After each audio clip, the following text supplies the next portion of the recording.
Ladies and gentlemen, a very warm welcome to the Plough Arts Centre. It's lovely to see you all here. I can't tell you how pleased we are to see you, actually. It's fantastic. Well done. You are heroes for coming out. Well done. If you look left and look right, you'll probably see something you haven't seen for a while. That's other people. And this is a stage, just in case you've forgotten. These are instruments, microphones. Those are lights. It's going to be a special afternoon. It's going to be particularly special because one of the performers has forgotten to bring his costume, so he may well be naked, but so it could be quite interesting. And also, some people are watching live on the internet, so welcome to people who are watching at home. And if you do wish to make a donation, half for the Plough, half for the artists, then that would be very kind of you. There's a leaflet here with films and things that are coming up at the Plough over Christmas. We've booked a number of films, so do come along to those if you wish. And meanwhile, nothing else to say except I really hope you enjoy a fantastic afternoon here at the Plough Arts Centre in the company of Nick Wyke, Becki Driscoll and Liz Shakespeare with the Postman Poet. Thank you.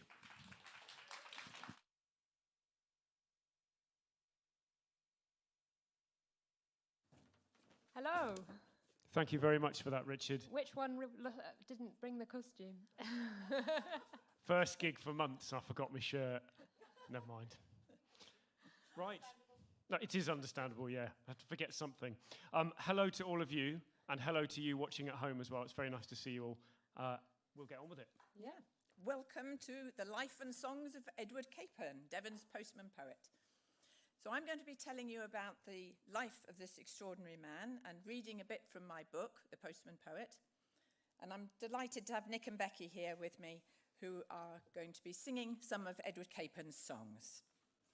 And we'd like to say a huge welcome to anyone who's watching from home as well at the moment. It's really exciting for us to have people in front of us, but it's really lovely to know that there's people out there and further afield watching. Today's a very strange day, having kind of just sat through Boris's latest announcement, and I think there's a whole bunch of people who are kind of feeling pretty down about it. We've got some Christmas references in this show tonight, this afternoon. One of the things that I was thinking about this earlier, and this is all about a man who was a postman. And I've been thinking about all the people who are delivering our post at the moment, and not only delivering our post, but also delivering our Amazon presents and food and this and that, and kind of keeping us all connected at the moment. So I kind of like to dedicate this show to anyone who is delivering stuff to other people today. And I'm not sure the wages of the CEOs necessarily reflect the wages of the deliverers. Absolutely. So there we go. This is for you guys.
Edward Capen, a Devon man, Victorian rural postman, devoted husband and father, lover of nature, social campaigner, songwriter, poet.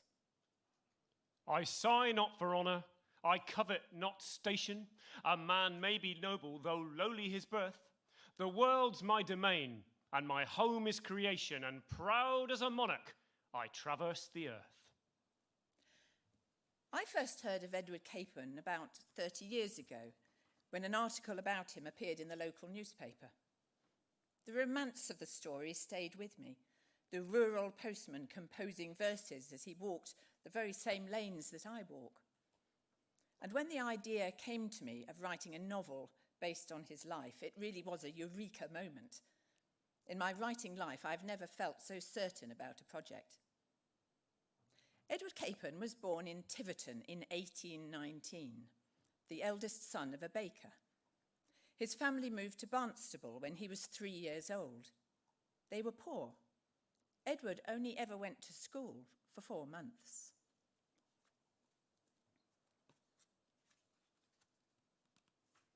There was only one book in his childhood home. The Bible was kept on a high shelf in the kitchen above the pots and pans, and Edward was the only one allowed to look at it because he was the eldest. Perhaps it was not often that his mother lifted it down for him, but in his memory he would have been racing through Barnstable's narrow streets with a gang of other boys, the October evening drawing in and smoke hanging above the terraced houses, until their mothers' voices called them in one by one. His mother would look up from her sewing as he came to sit at the candlelit table, and he would feel the warmth of her glance. Perhaps it was because of his fidgeting that she would put down her sewing and place a clean cloth on the table, reach up to the shelf and place the Bible in front of him as carefully as if it were a delicate piece of china. The cover was heavy and creaked slightly as he opened it, releasing a sweet, earthy aroma. The writing on the first page was his mother's.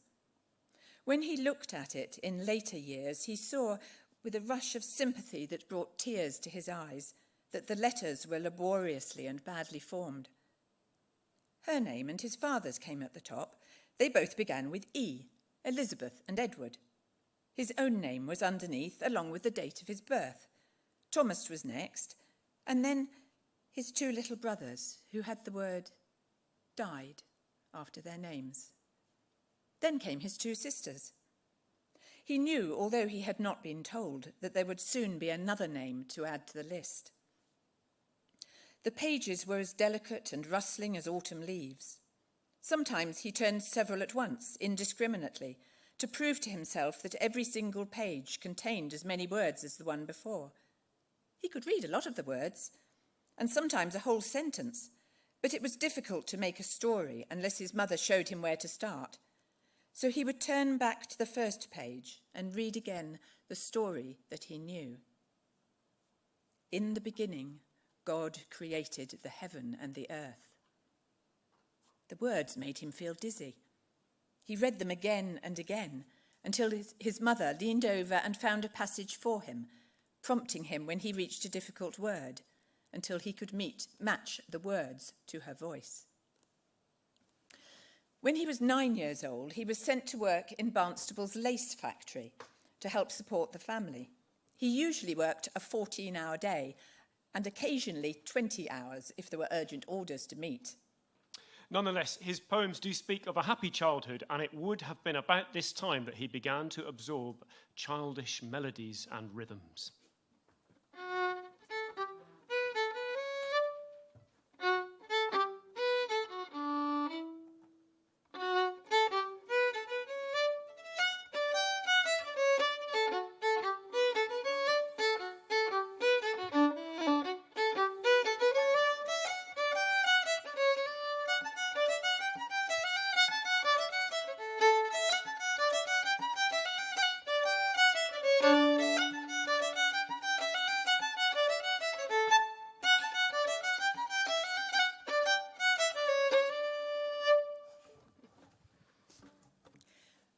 When, after a few years, his work as a threading boy came to an end, he tried a variety of occupations: shoemaker, carpenter, French polisher, and even portrait painter.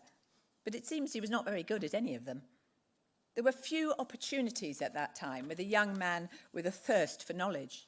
No public libraries, no evening classes, no way to improve his lot in life. Until the Barnstable Literary and Scientific Institution was opened in 1845 by William Frederick Rock, after whom Rock Park was later named. He was the Barnstaple-born printer and philanthropist. Mr. Rock paid the annual membership fees for 100 poor men, enabling them to visit the institute after work and to read books in the library and attend lectures. And Edward Capen was one of those men. Despite this development, times were hard. During the Hungry 40s, as they were called, the new poor law was harshly administered. There were food riots in Barnstaple and reports of people starving to death. Edward struggled to find work. Eventually, he moved to Bideford, where conditions were somewhat easier as the mayor and other benefactors bought cheap American flour to sell at cost price to the poor. So, after moving to Bideford, Edward was finally able to marry milliner Jane Trick, the girl he'd been courting for 8 long years. At last, he was alone with his Janie, the love of his life, and the woman to whom many of his poems are addressed. So this is one of Edward's poems called Come List My Love, and it's to his own music.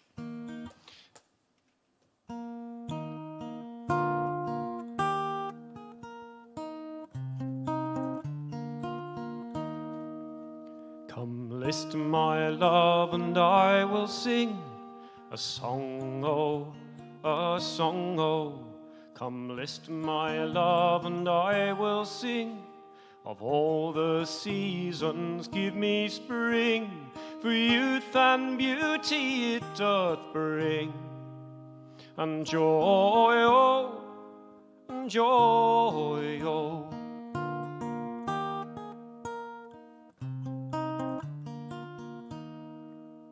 The bud hath blown my love for me, for I, oh,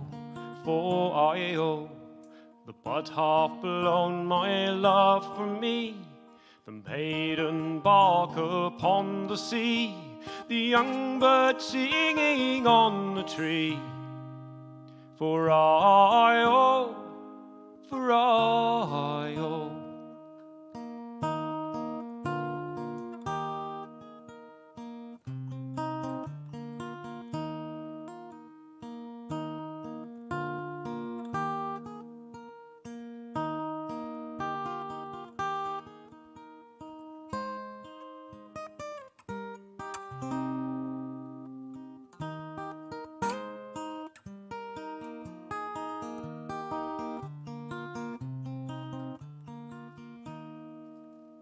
the morn with dew upon its head, for me, oh, the morn with dew upon its head, the sun new rising from his bed, the first love of a gentle maid, and thine, oh, and thine, oh, and thine, oh, and thine, oh.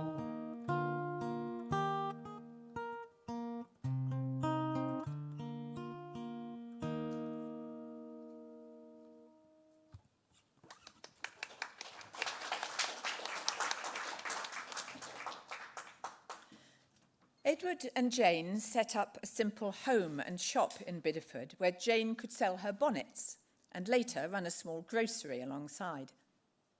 Edward was working as a French polisher, but it seemed that the repetitive work and long hours of confinement did not suit him. He and Jane had a son born on their first wedding anniversary, but Jane struggled with ill health and money was in short supply.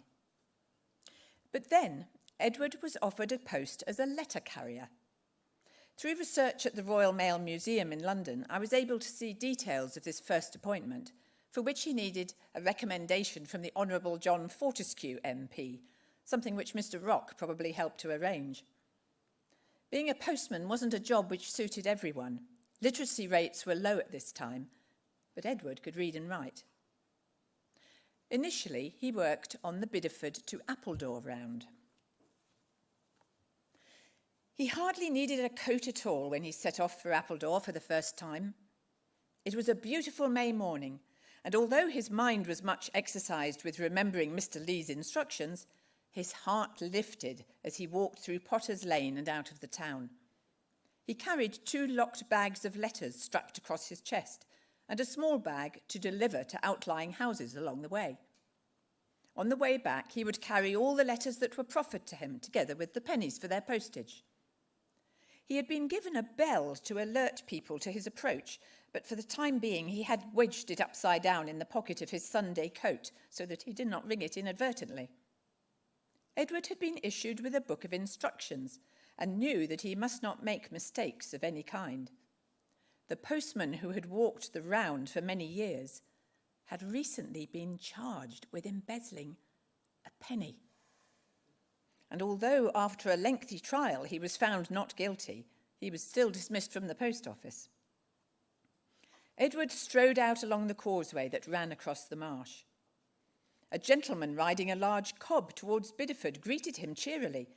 That would never happen if he were not recognised as a messenger working for the Queen. What a great invention was the penny post! Just a few years ago, not many of these people could have afforded to receive a letter, but now thousands of letters were carried to the most remote regions of the kingdom, by mail coach, by railway, and by foot, the volume of post multiplying daily as if written communication was being discovered for the first time. Letters of love and compassion, of urgent business, advice and exchanges of ideas. And what a clever idea was the postage stamp, costing just 1 penny and bearing the image of the Queen. Sir Rowland Hill was indeed a great man to have brought such reforms into being, not least because he had created employment here in North Devon for Mr. Edward Capern, who was an integral part of the great web that was the post office, one of thousands of postmen at this moment walking the streets and lanes of England. So a lot of Edward's poems were quite happy. Some of them were not, and you might hear some of those later. This is one of the happy ones. Lots of things he writes about striding out into the woods and being in the countryside, which again you'll hear about in a little while. So this one is called More Happy Than a King.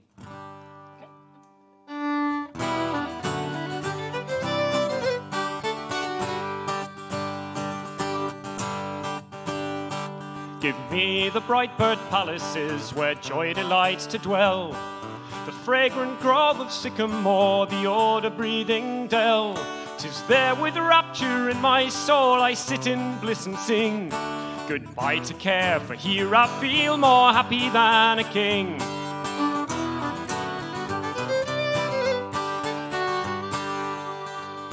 Yes, I have known the ecstasy that comes in sunny days, gazing on the silent heavens till I was dumb with praise, to quaff the sunshine of the skies till drunken with its wine, then shouting, tell the listening world the draught was most divine.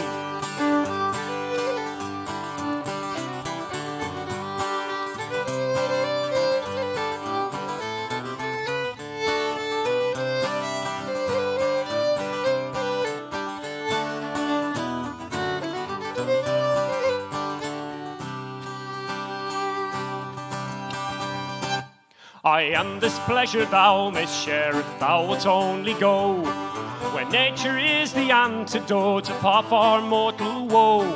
With hearty purpose in thy soul go hear the minstrels sing, and thou shalt feel as I have felt more happy than a king. And thou shalt feel as I have felt more happy than a king.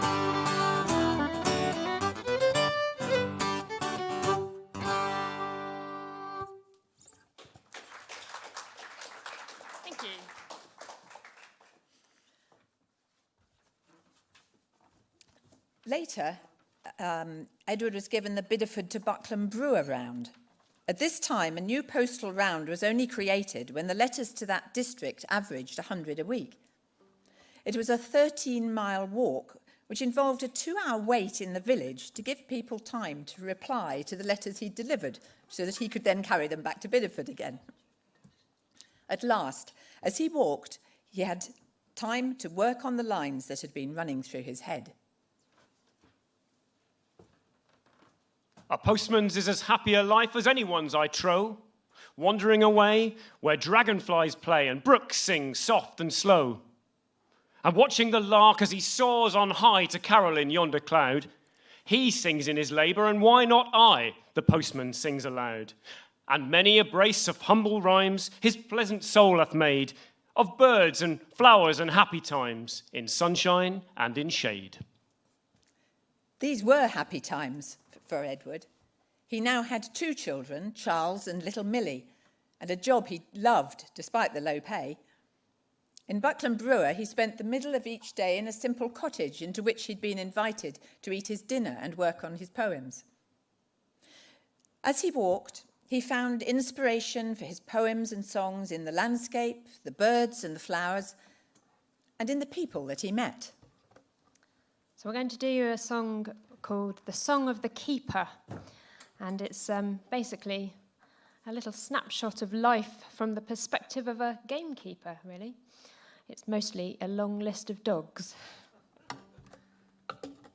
And no animals were harmed in the making of this. Oh yes, piece of we music. should just put that disclaimer out there. Good neighbours, draw near, I've lots of good cheer, a little of many things pleasant. I've dainty young roe, red deer, buck and doe, hare, partridge, snipe, woodcock and pheasant. With my dog and my gun, I am up ere the sun, singing songs in the praise of my charmer.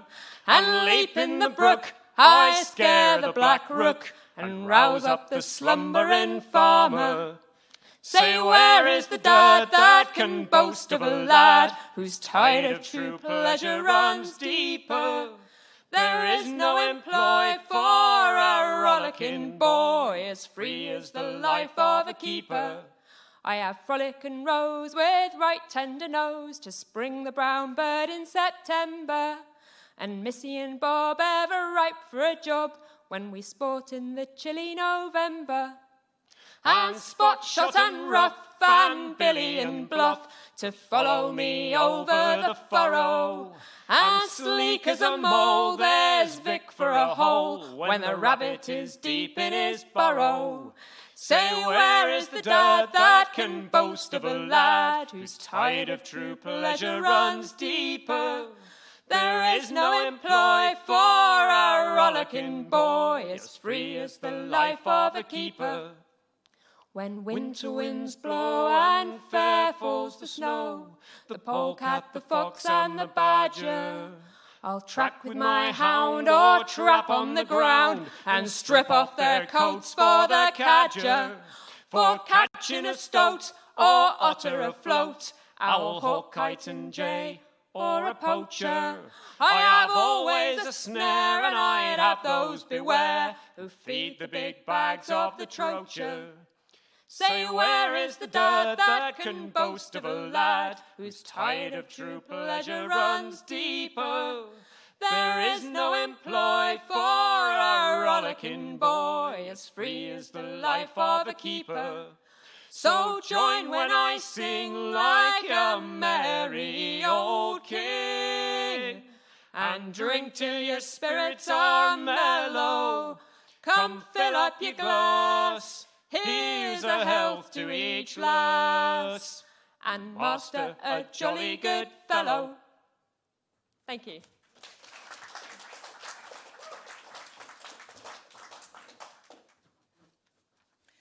Edward kept pace for a short distance with a pair of dark bay horses ploughing in the adjacent field, their huge shaggy feet clomping through the dark soil and their strong shoulders rippling as they threw their weight into the heavy collars. When they reached the headland, the ploughman stopped them and turned to shout to Edward. "Up to Buckland then, be ye? That's right. That's a fine team you've got there." The man laid his hand on the neck of the nearest horse. It turned and nuzzled at his pocket, while the second nodded its head as if in agreement. "You won't find better in this parish, nor a straighter furrow. They'm good beasts, these two." Edward looked back across the field, which resembled a length of dark brown corduroy, each furrow perfectly parallel to its neighbour. "That's a skill you have there. Took you a good many years to perfect that, I reckon." "Ah, it did that, me and the hosses together. You won't see as good on Buckland farms. I know, 'cause I walk up to look at their work. Little and men be the better ploughmen. You'd better get on now. You've a fair old walk still.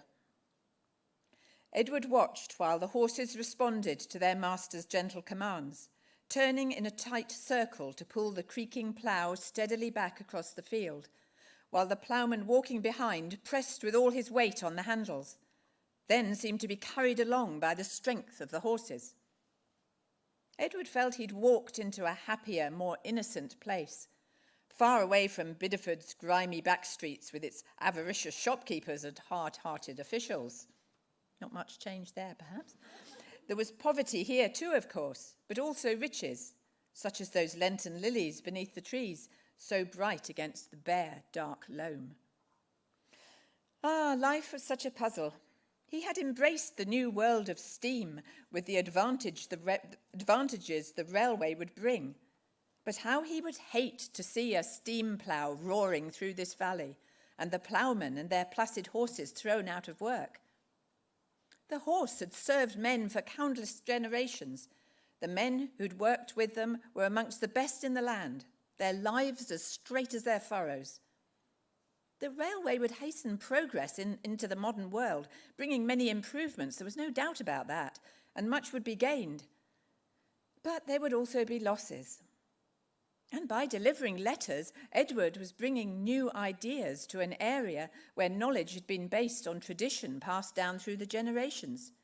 So he was as much a part of the drive towards modernization as was the train. But for now, the modern world was distant from this place.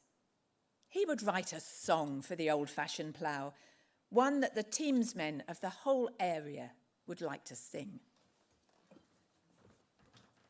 Now, normally we'd ask you teamsmen to sing along. But I think you're probably not allowed, unless you're watching from home, in which case you can sing along to your heart's content. But for the rest of you, I'll teach you the chorus and then you can hum it. You can mumble it.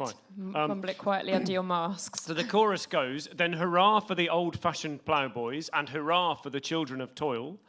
May God ever speed the good ploughboys and prosper the sons of the soil. So there's a lot of words to fit in there, which if you're humming will be easier. Good. Perhaps we ought to say that actually there's a double meaning to this song tonight, isn't it? Let's praise the old-fashioned plough. Now, Richard might not like having the Plough Arts Centre referred to as being old-fashioned, maybe, but the Plough Arts Centre holds a very special place in our hearts here in North Devon. And we've got to keep it going, whatever. It's had a difficult time recently. So let's sing this one for the plough in all its meanings. In all its meanings. Okay, so this is the old-fashioned plough. Happy? Not quite. Oh. There's no good tuning to that now. Yeah, go on. Okay, good.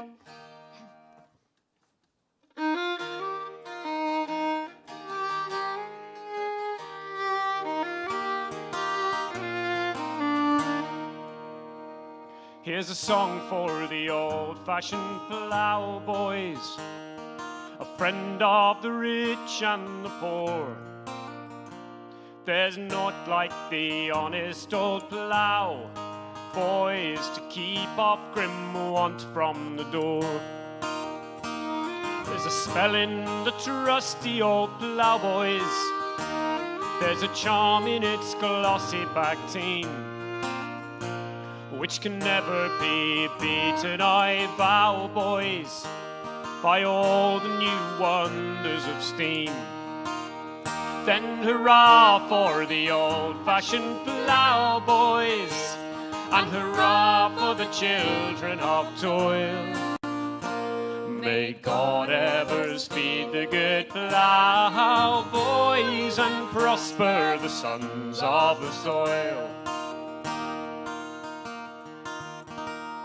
The world in its infancy used it, and its children are proving it now.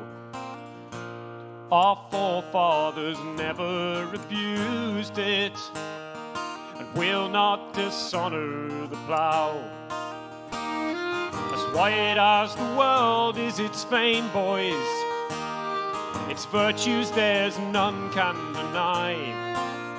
Like the plough, let us win a good name, boys, and leave it behind when we die. Then hurrah for the old-fashioned plough, boys, and hurrah for the children of toil. May God ever speed the good plough, boys, and prosper the sons of the soil. When our island with war was distressed, boys, and tyranny stood in the prow, who battled for us as the best, boys, the heroes who followed the plough. And who, if a foe were to dare, boys, to land on our ocean-bound isle, would meet them, the men of the share, boys, and take out their pluck for a while. Then hurrah for the old-fashioned plough, boys, and hurrah for the children of toil. May God ever speed the good plough, boys, and prosper the sons of the soil.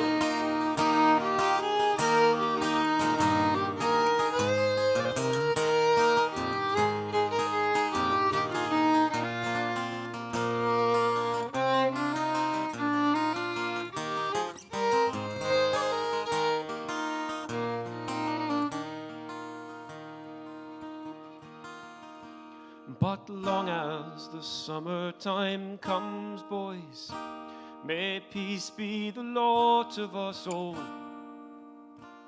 The rose that shall bloom in our homes, boys, cheer both the great and the small. May our lives be as straight as our furrows, and happiness smile on each brow. Fair wages diminish our sorrows, and plenty air follow the plough. Then hurrah for the old-fashioned plough, boys, and hurrah for the children of toil. May God ever speed the good plough, boys, and prosper the sons of the soil. Then hurrah for the old-fashioned plough, boys, and hurrah for the children of toil. May God ever speed the good plough, boys, and prosper the sons of the soil. May God ever speed the good plough, my fair boys, and prosper the sons of the soil.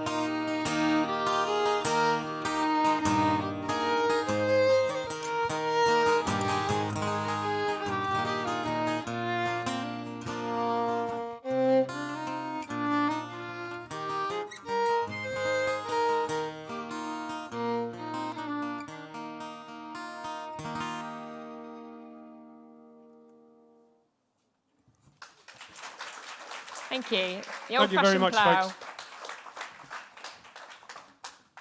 Yes, here's to the plough. It wasn't long before Edward began to meet with success. A few early poems were published in the North Devon Journal, an achievement of which he must have been very proud. He could not, even at this time, afford to buy a newspaper himself. As he walked, he used to carefully read any newspapers he had to deliver, but he could only read the part of the folded paper that was exposed. Neither could he afford to buy paper on which to write his poems, so he scribbled them onto envelopes while leaning on a stile or gate. Then he asked the recipient of the envelope if he might have a sheet of paper to copy them out. The very first poem to be published in the newspaper was one that celebrated Christmas. Christmas Day was very important to Edward, hardly surprising when we remember that he worked 364 days a year, Sundays included, with no paid holidays. It was his one day off. I think there's year. probably a few delivery drivers out there who are feeling the same at the moment, exactly, aren't there? Yeah. Yes, we'll remember those as well at this time. Jane lowered the heavy buckets of water to the ground outside the shop's door. "Charlie, come on, time to come in now." She didn't really like her son to play out in Mill Street because some of the carts came along very fast, but she'd allowed him a few minutes with Eliza's children while she went to the water pump. Charlie was chasing Mary around the legs of passers-by, and both children were squealing with pleasure. She could allow him a few more minutes' play. Christmas was now only 2 days away. Mr. Harwood across the road had placed sprigs of holly amongst the apples and oranges displayed in his shop window, while Mr. Davies, the draper, had hung a string of cut-out letters which read, "Here's a Merry Christmas." "Charlie, come on in now." He came running in, still laughing. The house looked particularly welcoming. The Yule log lay ready on the hearth, and Edward had strung arches of holly and ivy over the door and the fireplace, having seen similar arrangements in Mr. Lee's hall in Durrant, where even the antlers that hung on the wall were decorated. Just 2 days till Christmas. She and Edward would have the whole day together, something they'd missed since he'd been delivering letters 7 days a week. She had managed to put by a shilling, which should be enough to buy a small piece of beef, the first they had had all year. Thomasine and Lewis would come in later and bring some cake to eat. There would be time for talk and laughter. And when they'd gone, and Charlie was in bed, then at last she and Edward would be alone together. Suddenly, the shop door flew open and Edward strode into the kitchen, grinning and waving a copy of the North Devon Journal. "It's in! My poem's in the paper!" He picked her up and she found herself being whirled around the room while Charlie gazed in astonishment. "It's here on page 6, look." She was feeling rather giddy. "Edward, is your name there too?" He smoothed the paper out on the table, carefully avoiding the washtub. "Original poetry," it says at the top, "and mine's the first one. And look, there's my name." She ran her fingers under the words and read them carefully. "Christmas Bells by E. Capern, Mill Street, Bideford." Imagine her husband having a poem in the newspaper for everyone, rich and poor, to read. "Here," he said, "I'll sing it for you." His deep, well-modulated voice seemed to reverberate right through her, and the words that so cleverly described their happiness filled her with pride. What a Christmas day they would have. So we're going to sing Christmas Bells now, and this is to Edward's own music. We'll talk a little bit more in a minute about the person that he wrote some of the music out with. I don't think we've ever done this on a stage before, because we've never done a Capern show anywhere near enough to Christmas to be kind of justified in doing this. So this is going to be Christmas Bells. I'm just going to change the microphones over. Oh, yes, yeah. Nick's just going to swap the microphones. So this was actually published in a songbook called the Devonshire Melodist, which we'll mention a bit later on. But this is apparently Edward's original melody that we're going to sing. And it was, of course, published in his first book of poems as well, Yes. without the music. We'll get there in a minute. You need your shoulder rest as well. I do need my shoulder rest. Absolutely right. Okay. So we'll have a tune up. Talk amongst yourselves. Or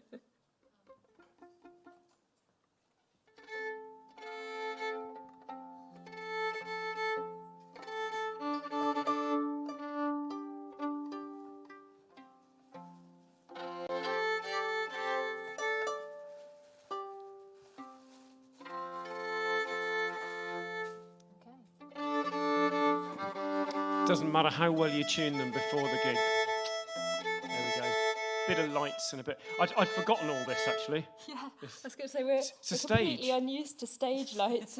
Rather than the hermetically controlled and sealed environment of our front room, which is where we've done most things from. Right. So here's Christmas Bells.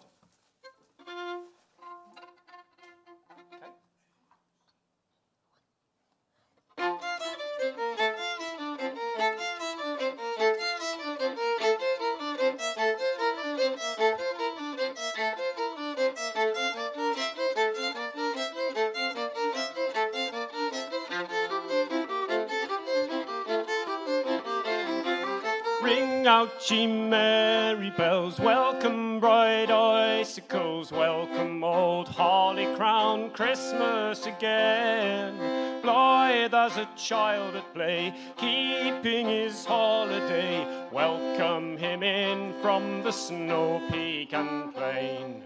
Up with your holly bough, green from the winter's brow, lock up your ledgers and cares for a day. Out to the forest go, gather the mistletoe, old and young, rich and poor, up and away.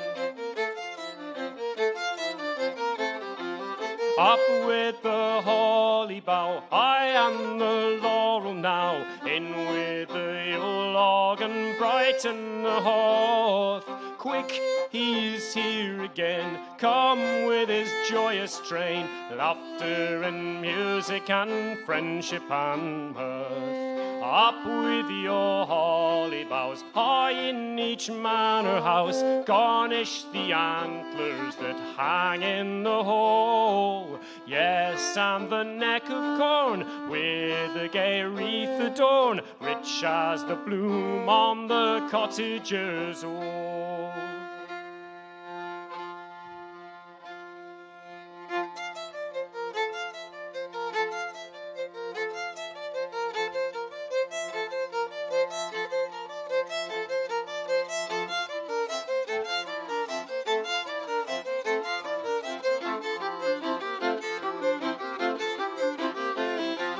Wealth has its duties now, Christians ye will allow. Think then ye rich, while your tables are spread. Think of those wretched ones, poverty-stricken sons, weeping while children are asking for bread.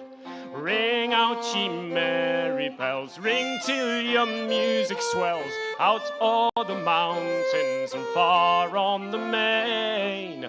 Ring till those cheerless ones catch up your merry tones, singing come Christmas again and again.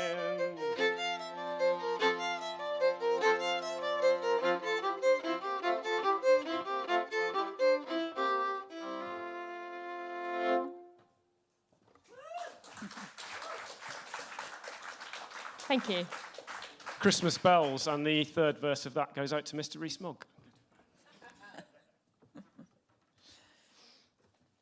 Mr. Rock was impressed with the poems that were published in the newspapers. When the two men met again, Mr. Rock suggested that he publish a volume of poems by subscription, whereby people pledged in advance to buy copies of the book. That sounds kind of like crowdfunding. Yes, it was exactly like that. And like today, it was a method used for projects that were first ventures to demonstrate that success was possible. This was an anxious time for Edward. If Mr. Rock was able to find enough subscribers, his dream of being a published author would be fulfilled. If unsuccessful, he might forever remain an obscure and impoverished postman. Well, Mr. Rock had many contacts in London, and he was successful in finding 500 subscribers. The book could be published. I have a copy of that first edition, and the names of the subscribers are in the back of the book. They include the Prime Minister, 4 dukes, 5 earls, 6 lords. They include Tennyson, Charles Dickens, and Rowland Hill, the inventor of the penny post.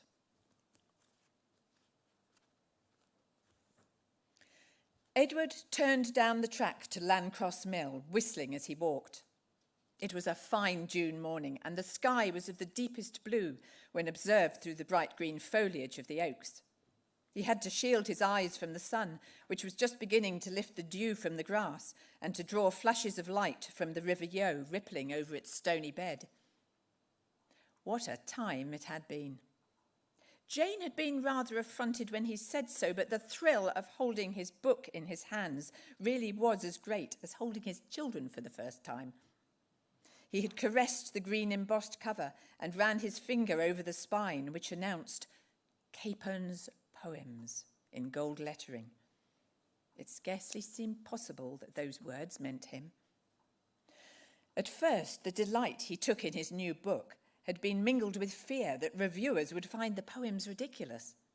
They would ask why a mere postman imagined he could write poetry. They would declare that flowers and birds were not worthy subjects. They would surely scorn the choice of words and the simple rhymes. But then, the first reviews were published in the newspapers. Mr. Capern is a real poet. A man of genius of a very high order. His verse is as delicious in sentiment as it is melodious in utterance. He had almost fainted with astonishment. The reviews came from every county in England as well as from the national press. And after the reviews came the orders. After only a few weeks, Mr. Rock told him that the 1,000 books were almost sold out and there was to be a reprint. It was beyond his wildest dreams. Perhaps the greatest relief for him and for Jane was hearing that the first edition would bring a profit of £150, which Mr. Rock strongly recommended should be used to purchase an annuity on their joint lives. As they realised the significance of the news, they held each other and cried with relief. Never again need they worry about going hungry in old age.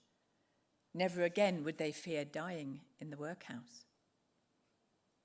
As he descended the steep path in the sunshine, grasshoppers leapt from under his feet and landed amongst the poppies that grew on the rocky edges.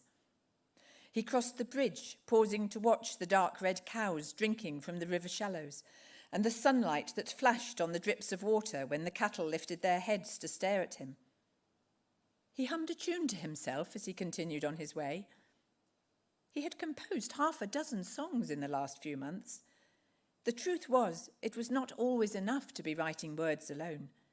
He had so much joy in his heart that he needed music as well as poetry. So this one's called The Spring of the Dawn, and it's another one of Edward's happy walking out in the fields. And I'm going to change my microphone over again. You need to swap over again. So if you read any of Capern's poetry, Liz has published some of it in a book. You'll pick up on lots of themes to do with birds and flowers and wildlife. And this song really just encapsulates them all that. together, Yeah, it really does.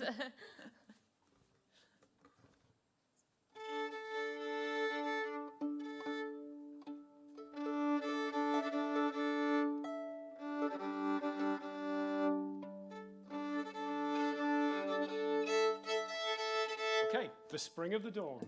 Okay.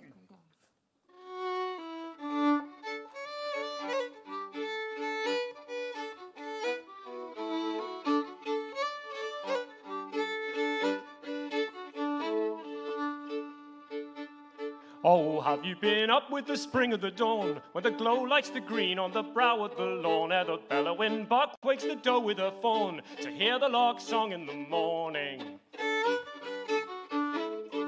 The bonny wee warbler, refreshed with his rest, good morrow lilts out to his love in her nest, while pluming his pinions and rearing his crest, to welcome the light at the morning.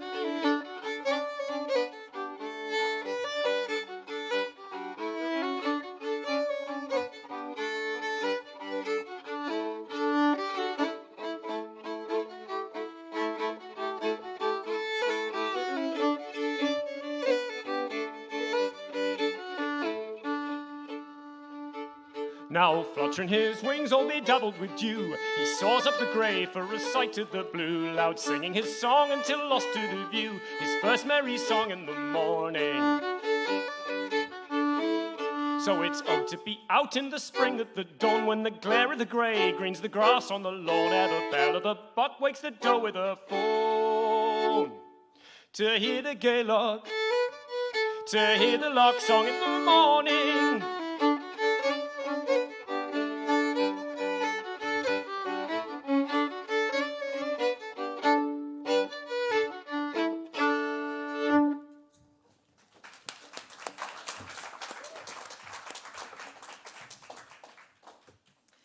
There was more to come.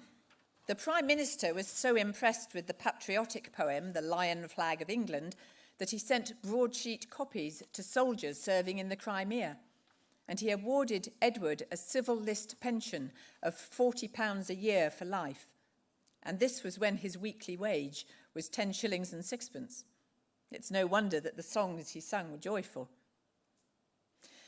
When writing my books, I like to carry out detailed research to ensure that as far as possible I achieve historical accuracy, and there's certainly been no shortage of material for this project. Capern's great-great-granddaughter shared letters and family knowledge with me. I found over 600 national newspaper articles about Edward and 2 detailed accounts written by people who accompanied him on his postman's round. There was also research to be undertaken into the local and national events that affected his life, including the self-education movement, the coming of the railway to Bideford, the mass emigration from North Devon to America and Canada, and the development of the penny post. I read books on 19th century millinery so that I could understand the work that his wife Jane did. But most important, perhaps, were the poems themselves. He went on to write 3 further books of poems, 600 in all, and a close study of these books gave me a fascinating insight into the mind of their author and into the countryside between Bideford and Buckland Brewer through which he walked. I could just hear the clatter of watermills on the River Yeo and the bird song as I read the poems. I could see the wild flowers that were more prolific than they are today. In one poem, 26 wild flowers are named in the first verse alone. I've published a selection of the poems so that you can read them for yourselves. As I studied the poems, it became increasingly clear that some of them were intended to be sung. In 1861, the Devonshire Melodist was published, a book of 12 songs arranged for piano. I'm not musical, and I didn't know what these songs would be like, but I asked Nick and Becki to have a look at them, and brought a whole lot of material along to you, didn't I? Liz came knocking on our door, very excited, to say that she was writing this book, and could we have a look at some of the poetry that had been published to music. And initially, we weren't desperately taken with it, were we? It was kind of fussy music. So it was okay. It was very drawing room.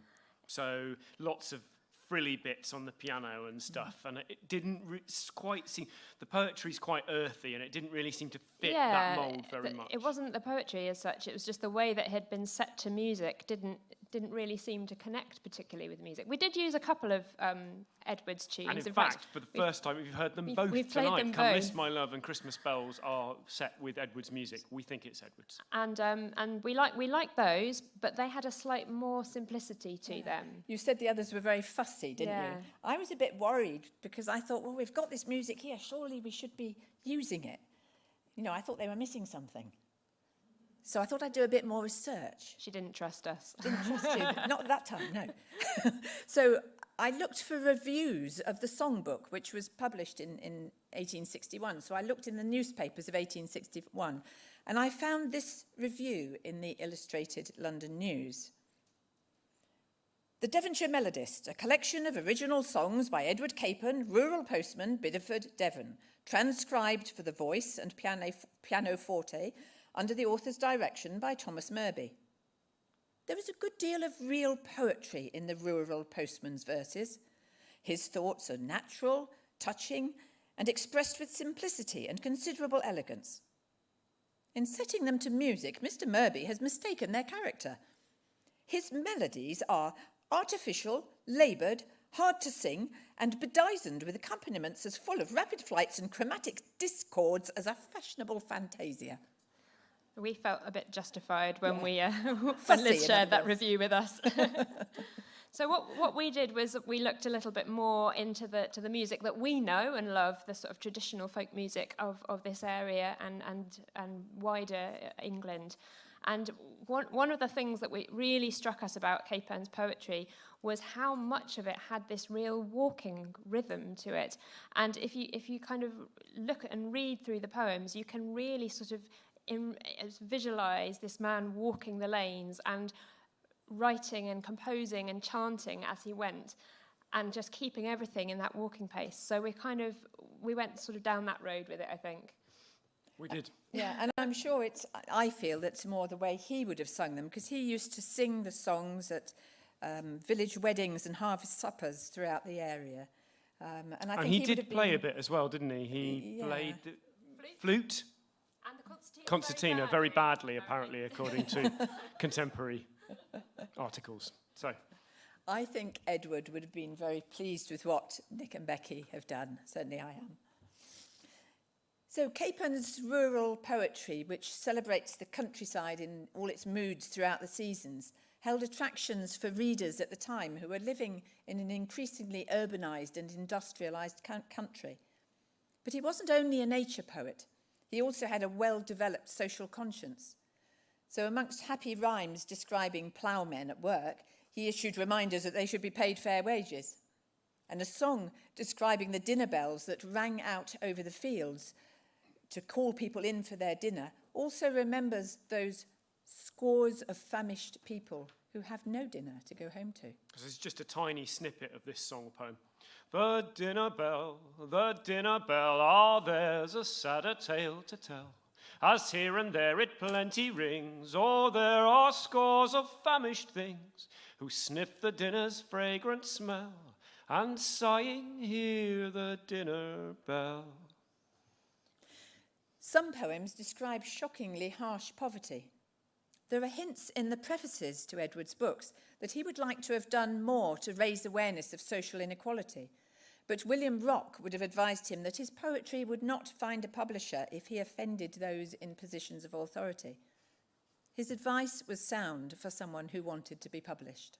Capen was one of very few working-class writers to become nationally known, to be given a civil list pension, and to eventually achieve financial independence through writing. In recognition of his commitment to social justice, for every copy of the selected poems I sell, I've been donating £1 to the North Devon Food Bank and already have donated more than £700. I know that he would approve. I think he'd be appalled to know that we still need food banks in the 21st century. His success brought him many advantages. The post office increased his pay from 10 shilling and sixpence a week to 13 shillings, and they relieved him of his Sunday duties. He no longer had to work 364 days a year with no paid holidays, but he could spend Sundays with his family. A couple of years later, he was given an allowance for a pony and cart, which not only transformed his work, but also allowed the family to travel further afield on a Sunday. And his poems and songs show us that they did just that. Other poems and songs tell us that he was keenly interested in Devon legends and folk beliefs. One of these concerns a field in Bideford. He said, "This is a very old tradition which is fully believed in the present time as that the sun will rise at the appointed hour." The field, just at the top of East the Water, or just above where the station used to be at East the Water in Bideford, was farmed by a chap known as Gemmo. And one summer the corn was cut and the sheaves stood in rows in the fields. "Tomorrow," Gemmo told his men, "we'll cut the corn." But then it rained. Gemmo was so angry that he cursed the corn and he cursed God. It's never a good idea. So this is Gemmo's curse, and we've put this in that vein of kind of using traditional stuff approximately from that period. We've put this with a tune called 3 Around 3. Yeah, I 3 believe. Around You 3. look nicely blank then. It's, I don't you know, know we the have to notes, think about the but not name of the Yeah, tune. fine, okay. So this is Gemmo's curse. Okay. It was the golden harvest time, and life went merry in the field, until St. Mary's even chime, when labour unto pleasure yield. In mazy dance and pleasant song, young maidens mingled with the men, and cheerily sped old time along, as necks were cried from hill to plain.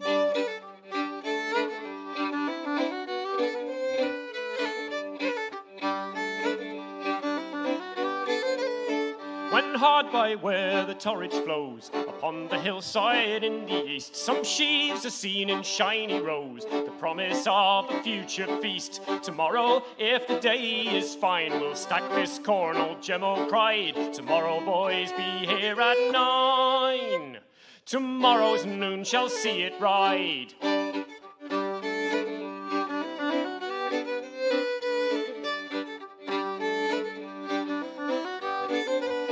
But he whose thoughts are not as ours opened wide the windows of the sky, poured his sweet refreshing showers upon the meadows hot and dry.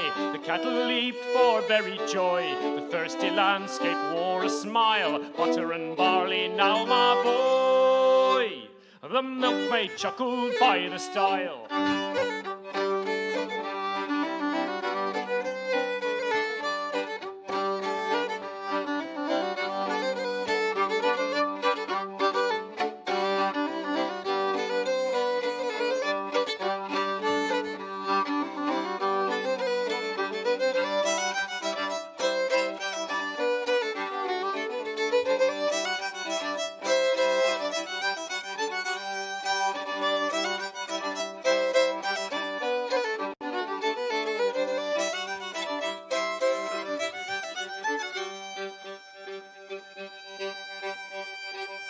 But Gemmo's eye is dark with rage, and passion boils in Gemmo's blood. With heaven he will the contest wage, and dares to curse the corn and God. That night, while stretched upon his bed, awoke by thunder, wind and rain, he lifted his ungrateful head and cursed the corn and God again.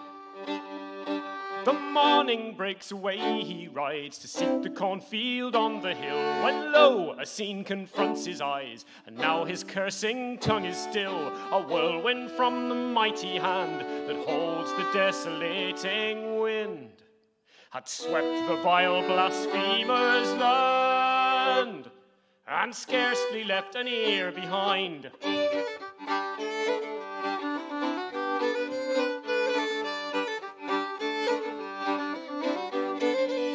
That very morn the ebbing tide bore Gemmo's golden sheaves away, and soon his crop was floating wide among the billows of the bay. And now unto this hour they tell that when the sickle wounds the grain, the storm that on old Gemmo fell returns to curse the spot again.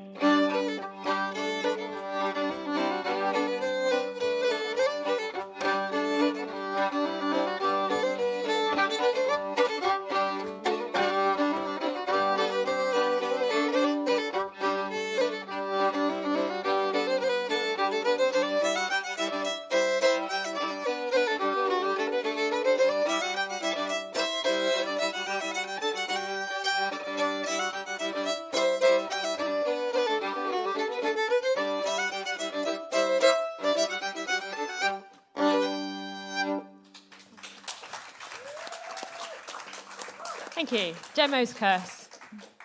The legend says that to this very day, whenever the corn is cut in that field, the storm returns. Well, of course, there have been houses built in the field now, but I wonder what happens when they cut their lawns. To be fair, it does rain a lot in Bideford.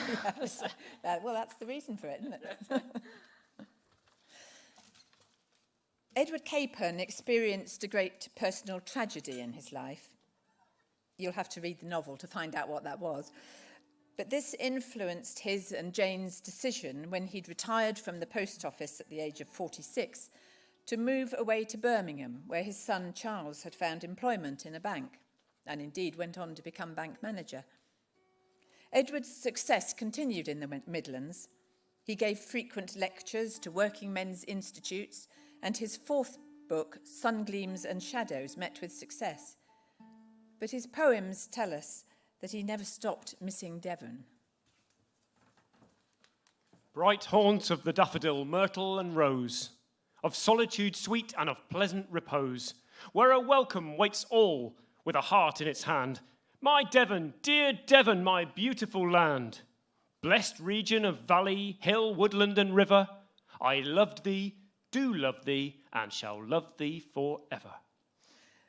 Other poems are more humorous. Here is a tribute to Devonshire cream. Sweeter than the odours born on southern gales comes the clotted nectar of my native vales, bright and golden crusted, rich beyond compare, food on which a goddess evermore may fare. Burns may praise his haggis, Horace sing of wine, hunt of Hybla honey, which he deemed divine, but in the Elysiums of the poet's dream, where is the delicious without Devon cream?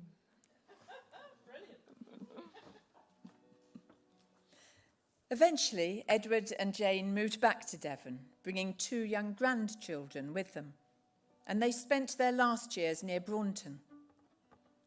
Edward died in 1894, just 4 months after his beloved Janey. They are buried in Hinton Churchyard, which is set high on a hill with breathtaking views across the Tor and Torridge estuaries. His postman's bell is incorporated in the headstone. When I visited the grave recently, a song thrush, which, along with the skylark, is one of the birds most often mentioned in Edward's poems, was singing from a nearby tree. And its song rang out across the churchyard, especially for him, it seemed to me.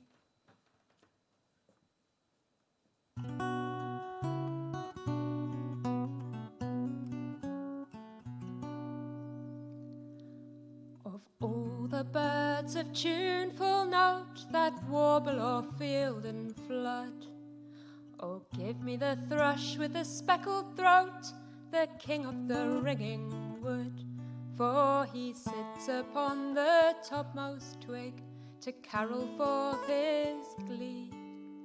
And none may dance a merrier jig, nor laugh more loud than he. Oh, the thrush, the old grey thrush, a merry blithe old boy is he. You may hear him on the roadside bush, or the topmost twig of the mountain tree.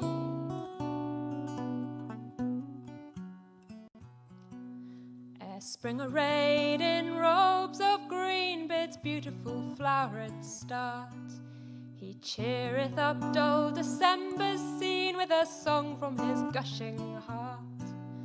But sweeter far are his notes to me when piping to the morn he woos the bright sun o'er the lea with a flourish of his horn.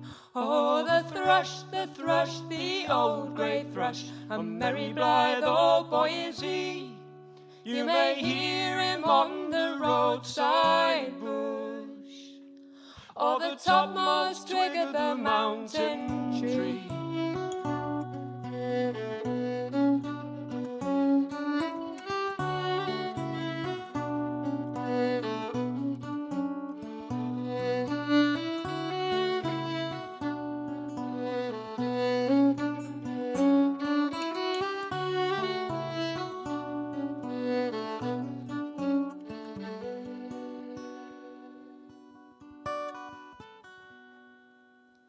To come with a balmy breath of spring and chant to the orient beam, to hop on his favourite bough and sing when rich ruby sunsets gleam, to feed his love in her moss-built nest, to rear us a singing brood, and fire with song the poet's breast, he haunteth the green-root wood.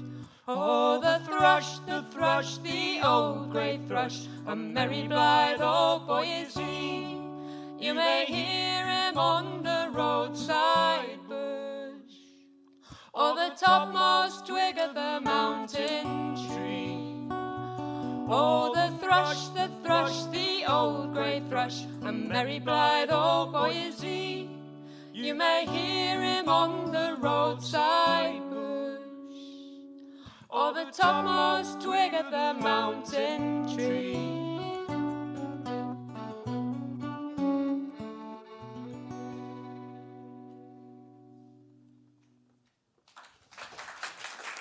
Thank you.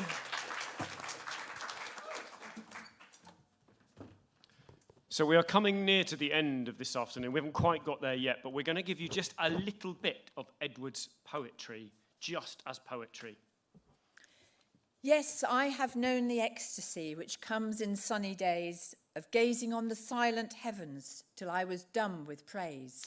To quaff the sunshine of the skies till drunken with its wine, then shouting, tell the listening world the draught was most divine. Aye, and this pleasure thou mayst share if thou wilt only go, where nature is the antidote of half our mortal woe. With hearty purpose in thy soul, go, hear the minstrels sing, and thou shalt feel, as I have felt, more happy than a king. Thank you, everyone, for coming along tonight, and for all of those of you listening at home, and to the Plough Arts Centre for arranging this. Yeah, and we'd like to just say thanks very much to the technical team who are finding their way through video, audio, live streaming, cleaning microphones, and all the people who've been sort of involved with that. It's no mean feat opening a theatre at the moment. It's a really tricky thing, and they're doing a marvellous job. So we'd like to say a huge thank you to everybody from the Plough. We're going to finish off with one last song, and again, if you are able to sing along at home, please do. The words of this one are very simple. You will pick them up as you go. So this is Capern's, another of Capern's Christmas poems, which Nick has set to music, and it's very much about that thing of being home and in your own place, I suppose, at Christmas time. And of course, it was written when he was in the Midlands. Yes. So he was there. He was wanting to be back in Devon and missing that thing of missing the place that you love. So we'd like to thank everyone for coming. Thank you to those of you who are listening at home. And we're going to leave you with a song called It's Oh to Be in Devon at the Merry Christmas Time. If you are watching at home, don't forget you can donate to these concerts. And also, if you're watching on YouTube and not embedded in something else, you can subscribe to the Plough's YouTube channel. So do that, and they will let you know about more of these concerts. Yeah. So. We should also just say that we won't be selling CDs and books today because of all the COVID restrictions, but Liz's novel and the book of poems are available from Liz's website, which is lizshakespeare.co.uk. That's right, yes. And Nick and I have the CDs of all the music you've heard, plus some more that we haven't done this afternoon, available on our website, which is englishfiddle.com. So do come and visit us virtually. Absolutely. Right, folks, here we go. It's Oh to Be in Devon at the Merry Christmas Time. There we are. Okay. Yeah. Okay. Oh. Turn the tune off. Are you ready? I am. I really am.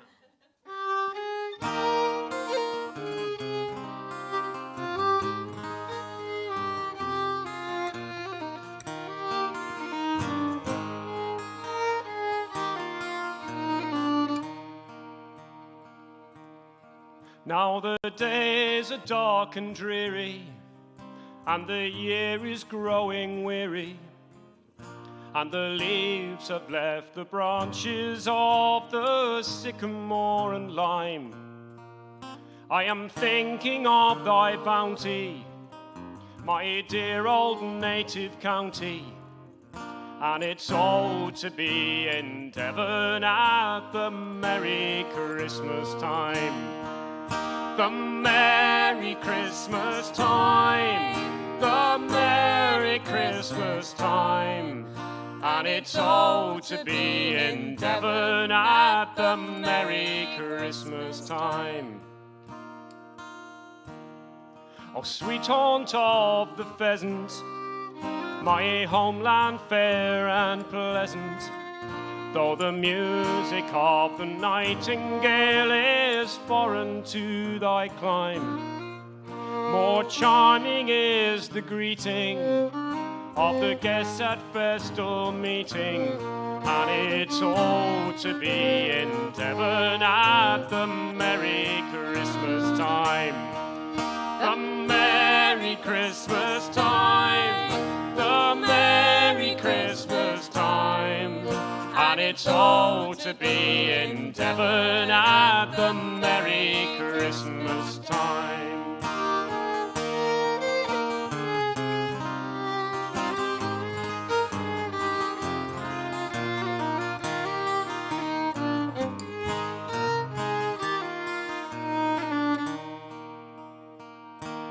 There each rosy hearth is glowing, and the honey wine is flowing, while the frostwork on the lattice is melting like the rime, and the lads, the moors, are pacing, the hare and rabbit tracing, and it's all to be in Devon at the Merry Christmas time.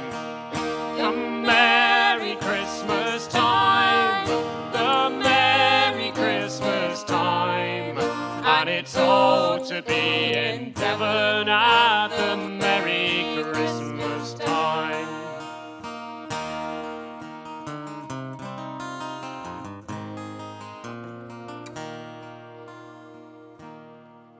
And village waits are singing, and village bells are ringing.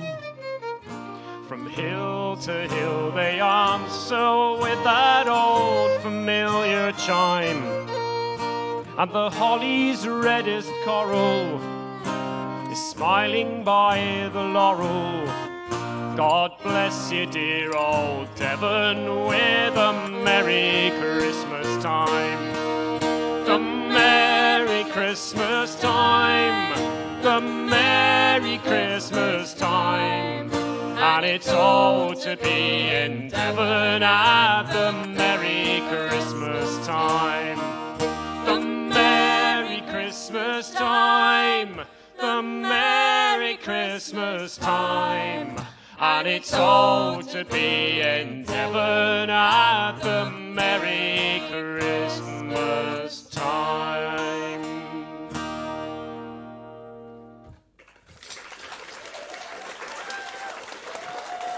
And that one's for everyone Thank you, folks. who can't manage to come home for Christmas. Thank you all at home, and it's so lovely to see people. It's been brilliant. Thank you very much. Stay safe, everybody, and happy Christmas. Yes. Thank you. Happy Christmas, everybody.